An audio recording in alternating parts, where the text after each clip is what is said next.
അറിഞ്ഞോ ശശിയേട്ടാ, നമ്മളൊക്കെ പഠിച്ച സെന്റ് ജോസഫ് കോളേജ് ഇല്ലേ, അത് മിക്സഡ് ആക്കാൻ പോവാണ് പോലും. കഷ്ടം കഷ്ടം. ആണുങ്ങളെ കോളേജ് എല്ലാം മിക്സഡ് ആക്കാൻ വലിയ മിടുക്കാണല്ലോ. പക്ഷേ പെണ്ണുങ്ങളുടെ കോളേജ് ഒന്നും മിക്സഡ് ആക്കുന്നുമില്ല. നമ്മൾ ആണുങ്ങൾ പ്രതികരിക്കാനില്ലായിട്ടാ. എല്ലാവരും ഈ ആണുങ്ങൾക്കെതിരെയാ. സത്യം. ഈ സർക്കാരിനും കോടതിക്കും ആണുങ്ങളോട് വല്ല വിരോധവും ഉണ്ടോ? അതെന്താ ടിൻഡു? ആണുങ്ങൾ ധൈര്യത്തോടെ പോയിരുന്ന 2 സ്ഥലങ്ങളല്ലേ ഒറ്റയടിക്ക് കുട്ടിച്ചോറാക്കിയത്? ഏതാ ഈ 2 സ്ഥലങ്ങള്? ആദ്യം ബാറ് പൂട്ടി. ശശിയേട്ടാ, നിങ്ങളെ മോൻ ആള് മോശമില്ലല്ലോ.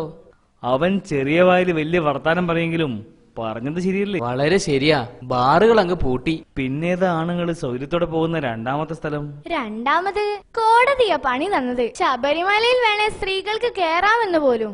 അവിടെയും ഇല്ല സൗകര്യം, അല്ലേ അച്ഛാ? ഇനിയും തോൽക്കാൻ ആണുങ്ങളുടെ ജീവിതം പിന്നെയും ബാക്കി. D&D rocks.